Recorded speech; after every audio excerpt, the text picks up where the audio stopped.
Happy Saturday, and welcome to eNewsMoney.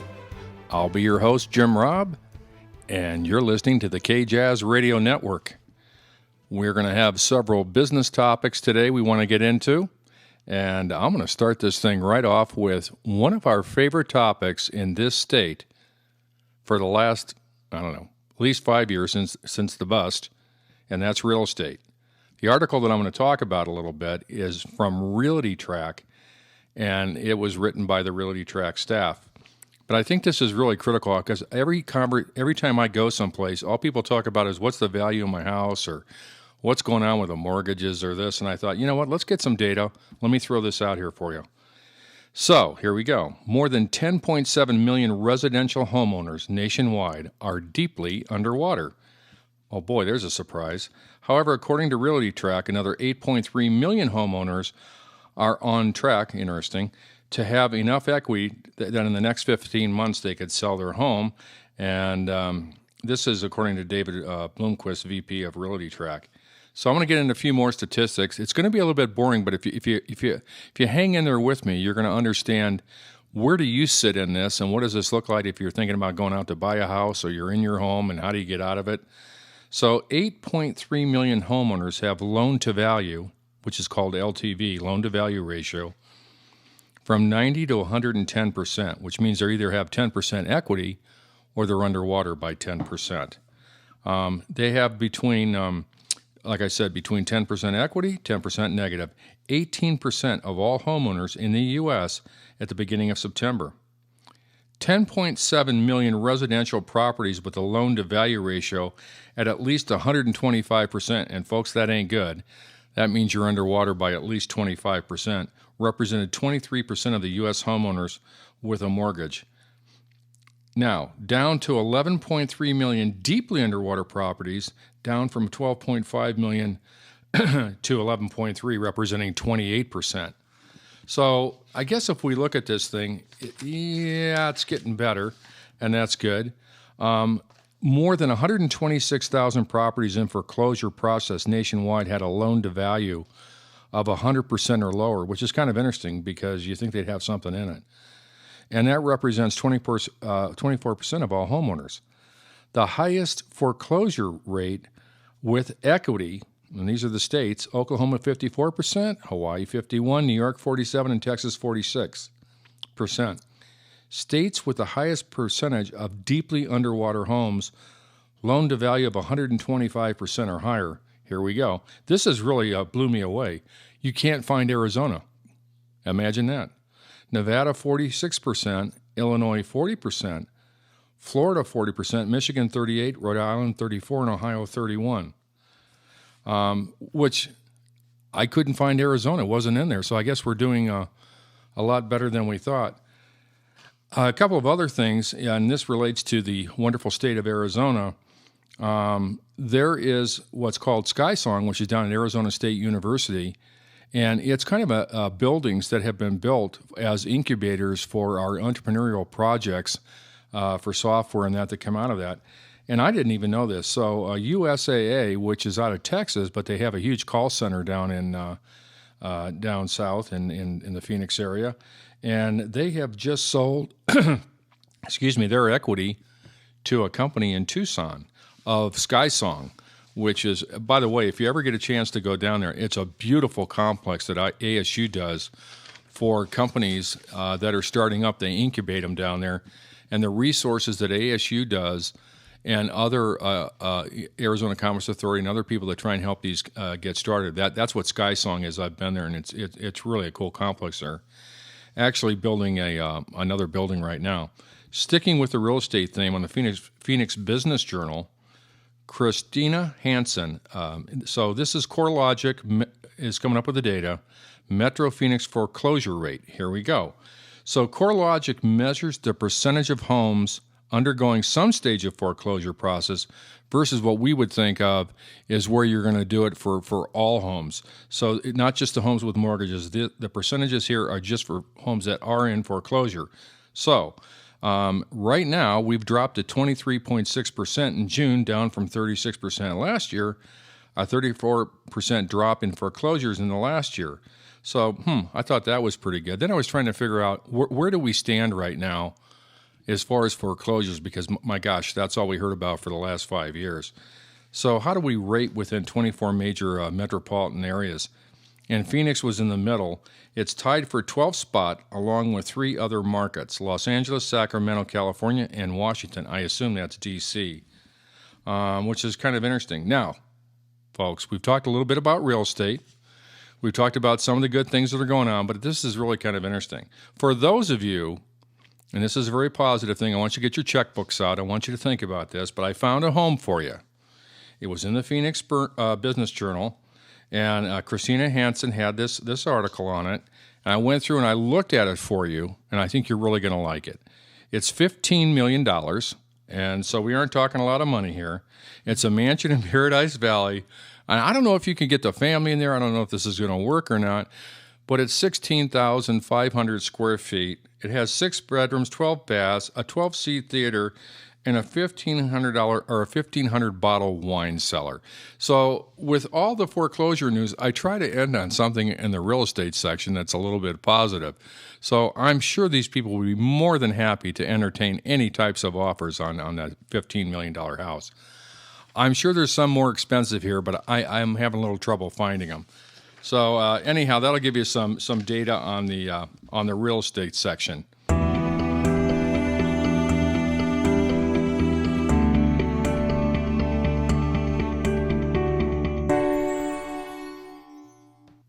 Business and the economy.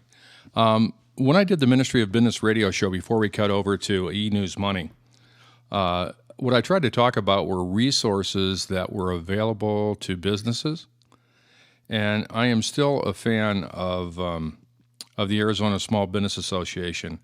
And by the way, their 40th birthday bash is coming up here on September 26th, and it's a business expo, and I just think the resources that they provide are excellent for anybody in a small business that's a little bit confused, not sure, needs some help. Please feel free to get a hold of them. The ASBA Small Business Marketing Boot Camp is going to be on October 30th, and that's from 8 to 5 p.m. Let me tell you what a boot camp is. If you have a business and a business plan, or you're running a business and your numbers are down, or you aren't quite happy with where you are, these guys go through your numbers. They go through your strategy. They go through your products. I mean, it is literally a boot camp for business. I would highly recommend for anybody that I know it's a whole day deal, and the same thing with the bash and the expo, but you got to get out there, and these are the people that can really offer support and help. So anyhow, that's my pitch for that. So if you don't go, don't blame me.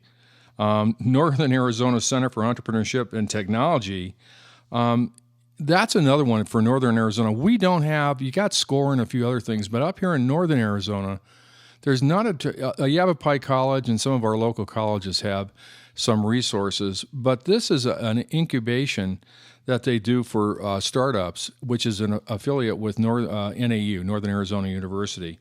And it's a great bunch of people. I've met them several times, the same as I have with the ASBA. We've had them as interviewed on the show, and we really need to, if you've got a product, if you got an idea, if you have an invention, and it has to do with technology, please take a look at Northern Arizona Center for Entrepreneurship and Technology. Guy's name that runs it is Russ Shelton. It's worth talking to him.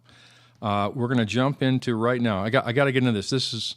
Got a little bit left in this segment, but this is going to be a little bit long, so we might have to pick it up in the second half. Okay, people, what is the favorite topic when you go home on April 15th, or we got October coming up here if you have an extension on your taxes, and we talk about I have my extension all filled out. I'm ready to go. I'm close. Yeah, I just love doing this. I get so excited over taxes. I don't know what to say. So in my depression, I wanted to start to figure out who's paying and who's not and what's the deal. So here's what I've got. I went to CNN Money, and this is by Jeannie Sahadi, and here's what I've got. 43% of U.S. households, or 70 million homes, will end up owing no federal income tax for 2013. 67% have incomes below 30 grand, pay no income tax due to low income. Tax codes, exemptions, deductions, and credits zero out tax liability. The Tax Policy Center says 1% of non-payers have six-figure incomes. God bless them, because they're buying those cars, the nice ones I'm talking about, Now, here it gets kind of interesting. 798,000 households in the non-payer group make between $100,000 and $200,000 a year. 48,000 have incomes between $200,000 and $500,000, and 3,000 households make between $500,000 and $1 million, and 1,000 households bring in $1 million or more. I mean, that's kind of interesting. But I'll do this real fast because I got like a minute left. The misconception about those low income is that they pay no taxes at all. In fact, most pay payroll taxes to support Medicare and Social Security, as well as state and local taxes. Tax Policy Center estimates 14.4% of all households, or 23 million, fall into this group. But two-thirds of these are elderly. Some of these are disabled. So it's kind of an interesting group. So when we talk about taxes, and boy, that's a whole subject that everybody goes nuts over. When we've talked about flat tax, every kind of tax, and all that kind of good stuff. But I think maybe we should look a little deeper before we make our comments and understand, really what's going on with the low income and the poor part-time employees. And there are a lot of part-time employees. So we are going to take a break, and you'll be so happy to take a break because when you come back, we're going to talk about the debt ceiling. And I don't know what you're doing on Saturday, but it's Saturday afternoon, and then we're going to talk about the debt ceiling. I mean, let's get excited here, folks. Sit back, relax, and get ready for the debt ceiling.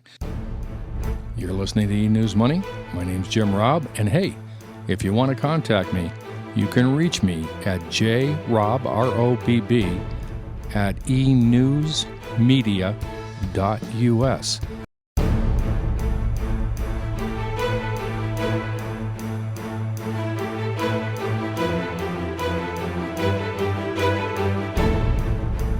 Welcome back. You're listening to the eNewsMoney radio show. My name's Jim Robb, your host, and this is the KJazz Radio Network. Before the break, we were talking about business and economy, both the national and state. I want to continue with that theme, and let's talk about one of my favorite subjects, and I'm sure yours too, and it's called the debt ceiling. And I was thinking about this the other day, and I was trying to figure out when we first got into trouble, and it's been off and on. So this is according to CNN Money. This was written by Joseph J. Thorndike. America's first debt ceiling crisis was in February of 1953. Our president was President Eisenhower. And here we go. I start cracking up when I see this. He asked Congress to raise the debt ceiling from $275 billion to $290 billion. Now, there's a whole article, if you want to read it, you can go to CNN Money that has all the details on this. So then I went, well, gee, where are we today? So we are 16, as far as I know right now, $16.699 trillion is our debt limit. And guess what? We're going to have to get it raised again. And that'll be interesting to see what happens in Congress, trying to raise the debt ceiling, up over $17 trillion. I don't know what the interest rate is on that, but I just like to have one day's interest, and I think I could retire, but I'm not positive. Ha ha. Okay, moving on. CNN Money, Steve Hargraves.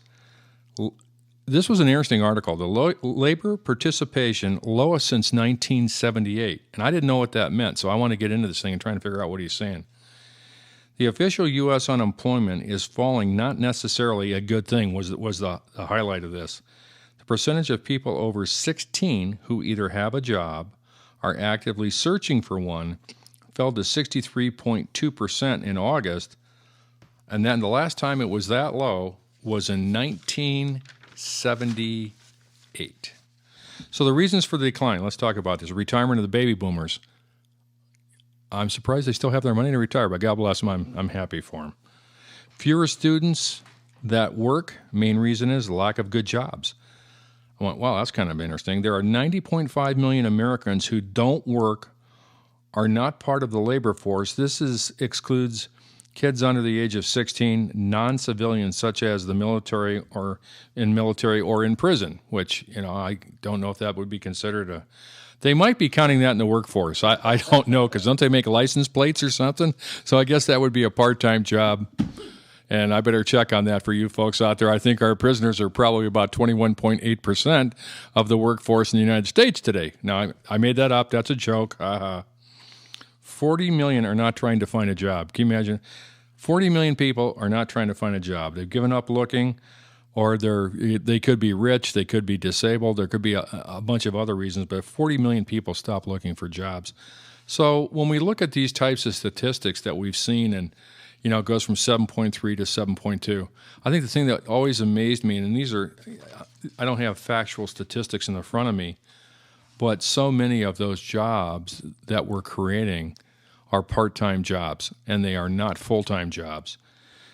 So it's kind of an interesting thing that we're going to have to address in this country one of these days, is how do we get our people back to work full-time and they can get benefits and health benefits. Kind of interesting. So I'm going to move on. I want to talk about something else. I want to try and do this every week. I had the opportunity to go out, and I live in Prescott, Arizona. I know the rest of you are probably in northern Arizona or the rest of Arizona, so I'm going to take this down to the local level. In Prescott, Arizona, we have Northern Arizona University, we have Yavapai College, we have Embry-Riddle College, and we have Prescott College, and we have one that I didn't consider a college, but I just found out about it and went out and visited them. And the reason I did this is, on this Ministry of Business show several times, we had Rick Murray, who was the CEO of the ASBA, Arizona Small Business Association, on. And this Guidance Aviation, the CEO, a gentleman by the name of John Stonecipher, and John won the Small Business Association National Entrepreneur of the Year, which was, I'm not sure where that was held, but he won that award.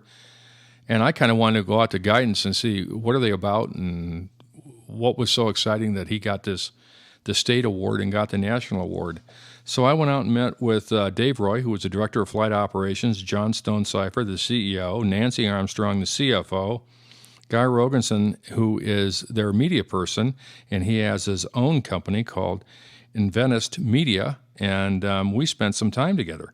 And so it is if you're looking to figure out how to fly helicopters, this school is what they call a high-altitude flight school, which was kind of interesting. They have about 110 students out there or more. It could be up or down. And it was just fascinating. They took me through the entire process of how they train these people. And going from the learning to the simulation to the helicopter, and the process that they go through, it was really kind of cool. And the types of helicopters that they fly, and I saw some of the pilots out there that were going through the training, and actually met a couple of pilots that are actually the trainers. And I think the reason I'm bringing this up is that in our state and locally in northern Arizona, what a great place to go learn how to fly helicopters, which is those guys make pretty good money when they get back out on the street. So, and a lot of their people go to the Grand Canyon to fly. They go to Alaska. They get into search and rescue. And so anyhow, if you're interested in seeing a really great company out here that won this award, you might want to take a look at Guidance Aviation. I know they've done some pretty good things in the philanthropy for our city and for our state. So hats off for winning the SBA Entrepreneur of the Year, Mr. John Stonecipher.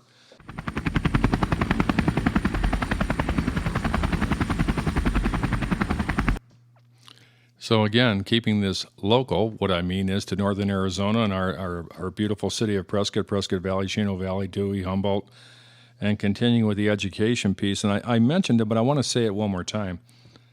One of the things I think is, oh my gosh, for a town our size to have that many colleges is just unbelievable. So the other one that I want to bring up is Embry-Riddle, and it's a flight training center. They have one here and in Daytona, and they offer 14 bachelor's degrees and 1 master's. And the reason I bring this up, people, is you need to, if you get a chance, drive over to these campuses and take a look at these colleges. It's something to be very proud of. I mean, their athletic facilities, besides what they have, obviously from the degrees that they offer, it's a beautiful campus, very well done. I mean, when you walk around the campus, and I've been over there several times, I mean, this is tight. These guys have their act together, and you need to take a look at it. The other one that's in town and we hear about is Prescott College. And when you look at Embry-Riddle or you look at Yavapai College and you look at Prescott College, which is a 4-year liberal arts school,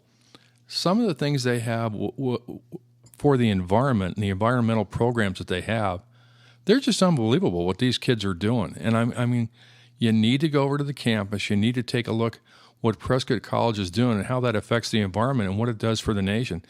They're very serious about what they do, and they're very committed. And I think it's a great college. It's a great liberal arts school. They provide a lot of wonderful things. And, again, it's worth just taking it over and going to look at the campus and going to look at their library and see what it's like. I mean, it's all here. Yavapai College, same thing. A lot of great curriculum.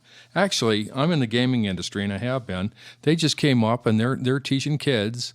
They've got classes now on gaming, which if you look at your Zanga and all the electronic arts and all this, all the things that are going on, it's pretty fantastic. So please stop and see all the colleges in town and spend a few minutes on the campus. They have wonderful things that they do for the community. So that's enough. That's my pitch on that. Hey, I want to get into a human interest story. And I played sports. I was fortunate enough to play sports in high school and college. And you look at sports today, and you look at these guys that are out there, and you go, and you look at the percentage of college athletes in Division I that actually graduate from college. I think it's in the 40 percentile or the 46 percentile or somewhere along there. It's very low, very, very low. And I was fortunate enough on Friday. I live out of Talking Rock, and my wife and I were playing golf, and we finished, and there was a bunch of young people on the golf course and on the practice facilities, and it was the Embry-Riddle golf team. And we had a couple minutes to talk to them. And I got to tell you, these are some just absolutely class people and their coaches. What a wonderful representation of Embry-Riddle that these young men deliver. And I want to congratulate them on something. Embry-Riddle golf team won the Academic National Championship. And I'll do this real fast. I'm running out of time. But the men's team and academic team in the National Association of Intercollegiate Athletics, NAIA division, they had the highest grade point average out of 174 colleges of 3.7. 3.7, and that's out of 174 others. To give you just an idea, only 15 teams had a 3.0 grade point average or higher, and only 5 teams were above 3.5 or higher. And these kids won it with 3.73. So my hat's off, because I know what it takes to practice to be on a golf team and be good. And to maintain an average of 3.73, Embry-Riddle golf team, men's golf team, my hat's off to you, my friends. Fantastic, fabulous job. Keep up the good work, and thank you for having Talking Rock as your home course. Hey, thanks for being around this week. I hope you enjoyed the show today. My name's Jim Robb. Again, it's eNewsMoney. You can reach me at jrobb@enewsmedia.us. So we'll see you next week. eNewsMoney is produced by Folk Sessions Productions for the K-Jazz Radio Network.